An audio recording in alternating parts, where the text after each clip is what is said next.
Welcome to spot we news. Srikalahasti ప్రాంతంలో వినాయక చవితి ఉత్సవాలలో అసాంఘిక చట్ట వ్యతిరేక కార్యక్రమాలు నిషేధం. అతిక్రమిస్తే చట్టపరమైన చర్యలు తీసుకుంటాం. శ్రీకాళహస్తి డిఎస్పి. ఇల్లుండి వరకు వరలక్ష్మి వ్రతం నుండి ఇక్కడితో మనకు పండుగల సీజన్ స్టార్ట్ అవుతుంది. నెక్స్ట్ మనకు ఇంపార్టెంట్ ఈవెంట్ వినాయక చవితి, తర్వాత దసరా, తర్వాత మనకు ఏడుగంగల జాతర, ఇట్లాగా దీపావళి, ఇట్లా కంటిన్యూగా ఫెస్టివల్ సీజన్ స్టార్ట్ అయింది. ఇందు మూలంగా అందరికీ కూడా కొంత అవగాహన కల్పించడానికి కోసమని కొన్ని సూచనలు చేయడం జరుగుతున్నది.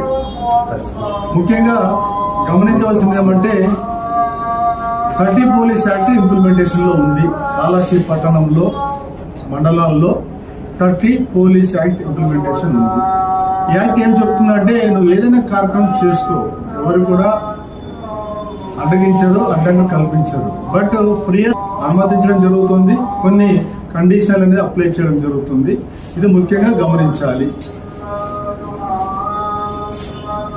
అంతకంటే ముఖ్యంగా మనకు రాబోయే వినాయక చవితి సందర్భంగా ప్రజలందరూ కూడా హ్యాపీగా పండుగ చేసుకోవాలి, అందరూ దేవుడు ఆశీస్సులు పొందాలనే ఉద్దేశంతో కొన్ని సూచనలు చేస్తున్నాం. ఏమంటే, దయ ఉంచి ఎక్కడెక్కడ మీరు వినాయక తీసుకోవాలి, విగ్రహాలు పెట్టుకోవడానికి, నిమజ్జనం చేసుకునే చోట ఎక్కడి నుంచి ఎక్కడ బయలుదేరుతారు, ఎక్కడ ముగిస్తారు అనే అన్ని వివరాలు తెలియజేసి పర్మిషన్ అయితే ఖచ్చితంగా తీసుకోవాలి. పర్మిషన్ ఇవ్వడానికి కూడా మేము అన్ని ప్రభుత్వ శాఖలతో కలిసి ఒక సమావేశం పెట్టుకొని సింగిల్ విండో సిస్టమ్, అంటే ప్రతి ఒక్కరు పోలీస్ స్టేషన్కి, ఎంఆర్ఓ ఆఫీస్కి, ఫైర్ ఆఫీస్కి తిరగకుండా ఒక చోటనే పర్మిషన్లు అప్లికేషన్ ఇవ్వడం, పర్మిషన్ ఇవ్వడం, ప్రజలకు సౌకర్యవంతంగా ఒక సింగిల్ విండో సిస్టమ్ అనేది ఏర్పాటు చేయడం జరుగుతుంది.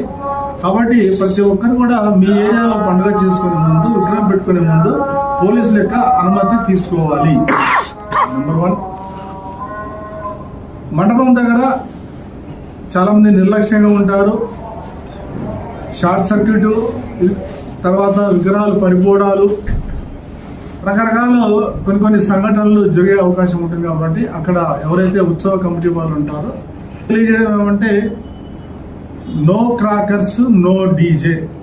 క్రాకర్స్ ఎట్టి పరిస్థితుల్లో కూడా ఎవరు కూడా ఏమి యూజ్ చేయకూడదు.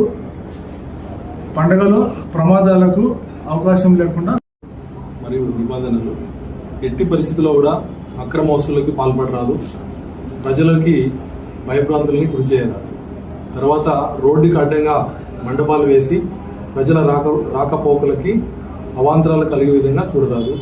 మరియు రికార్డ్ డ్యాన్సులు, డీజేలు అనుమతించబడవు.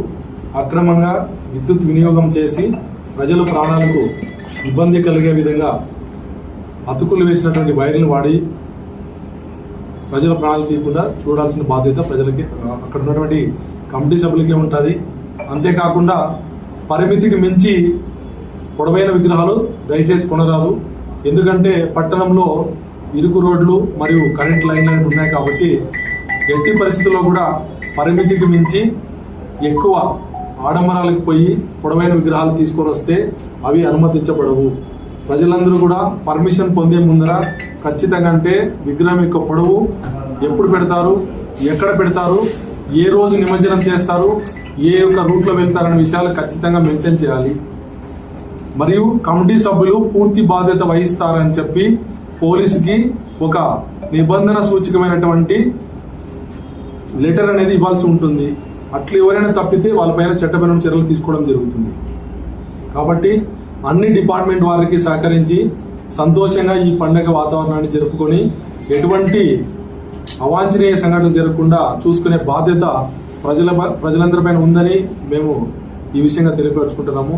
ప్రజలకి పోలీసులు ఎప్పుడూ స్నేహితులుగా, సహాయకారులుగా ఉంటారు. కానీ దయచేసి మమ్మల్ని మీరు విలన్లుగా చూడొద్దండి.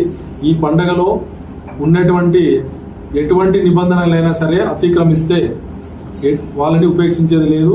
30 పోలీస్ యాక్ట్ ప్రకారం కఠినమైన శిక్షలు అమలు చేయడం జరుగుతుంది. మరియు చిట్ట చివరిగా వారు పెట్టినటువంటి విగ్రహానికి పర్మిషన్ లేకుండా ఏదైనా అనివార్య సంఘటనలు అక్కడ చోటు చేసుకుంటే పోలీసు యొక్క చర్య అనేది కఠినంగా తీవ్రంగా ఉంటుందని ఈ యొక్క ప్రెస్ మీట్లో మీ అందరికి చెప్పడం జరిగింది. దయచేసి ప్రజలందరూ కూడా పోలీసు సహకరించాలి.